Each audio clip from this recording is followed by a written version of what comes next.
This will be the third jersey worn for the 2011-2012. It's a familiar one to loyal followers of the blue and white. The sweater, which is blue, is an identical throwback to the 1967 to 1970 time period in team history. Some of the attributes of the sweater include a solid snow white wool felt 11-inch point maple leaf crest, similar to the Maple Leafs introduced in the new Canadian flag, which of course happened in 1965. One set of thin, wide, and thin stripes that adorn the waist and both elbows. There are no shoulder patches on this jersey, and a 6-eyelet lace at the front of the neck. Pants adorned with a white vertical stripe along the sides will also be worn by the hockey club for games in which the third sweater will be used. We're going to have some people adorning them and some rather famous personalities to do it as well. Please welcome from St. Jacobs, Ontario, the former captain of the Toronto Maple Leafs, Mr. Darryl Sittler.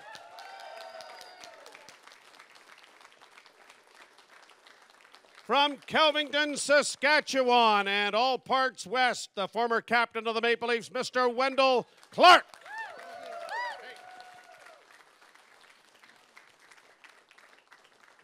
This is an all-Saskatchewan head table, let me tell you.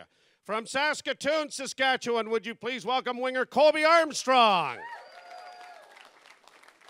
And from Saskatoon, Saskatchewan as well, Mr. Luke Schenn, ladies and gentlemen. Now, Darryl, when you first joined the Maple Leafs, you would have worn this jersey, right? Well, that's what they told me today. I don't actually remember wearing it, but Parky and Bear, they do all the statistics. And, yeah, I guess I did, Bonesy. I look at my rookie picture. It's not in this jersey. It's in another one, but obviously in training camp we had them there. And then I think they switched shortly after that. But it's a great jersey. I love it because the Leafs, you know, the players that played before all of us, you know, they made the tradition that we have today, and to be a part of it and bring this tradition back from the 67 team, I think it's wonderful. Now, those pictures from your rookie year would have been in black and white.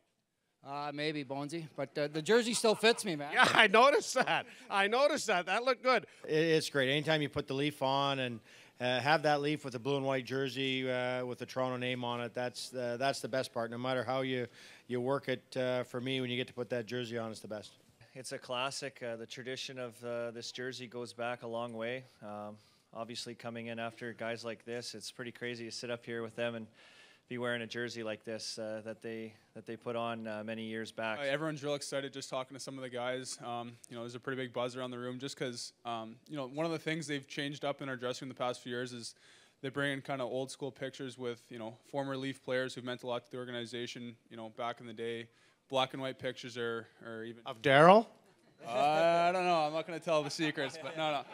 No, but I mean, you see guys wearing these jerseys back in the 60s and early 70s, and now we get to be a part of it and wear it, so it's pretty cool. I was wondering what your most memorable moment wearing the Leafs jersey was. Probably the most memorable moment is my first year. I never was fortunate to win a cup, but that first year you get to put the jersey on, and sometimes it didn't even matter the score. You're 18 years old. You're in the blue and white jersey. You finally got to where you strive to get to, and so that my whole first year is memorable in that way, just playing in the Leaf jersey. Hey, Bonesy, I used to have hair like that. Look at him. I remember that. That was in the black and white picture, I recall. Yeah. The original jersey. And he didn't color it either. It was really nice. Well, I remember as a 20-year-old kid coming to Maple Leaf Gardens, and it was my first training camp, my first practice, and Jim Gregory, the general manager, said, "You'll be sitting over there." The Leaf jersey was there. It was number 27. And I knew the significance of 27 because Frank Mahovlich was such an institutional player here. So it was an honor for me as a first-round pick to be given that number, and I always remember putting it on. Never forget it. Going to be buying a few of these for Christmas presents? Yeah, probably just for my parents and stuff. That's only the people that really want them. But what about the Colby Armstrong fan club? They'll be all buying these like hotcakes. Yeah, my parents. They open the season here at the Air Canada Centre, and the third sweater will be worn 15 times after that, all right, during the course of the year. For the next 10 days, the new third jersey is available for purchase exclusively here at Real Sports Apparel, at Maple Leaf Square, and at the Air Canada Centre.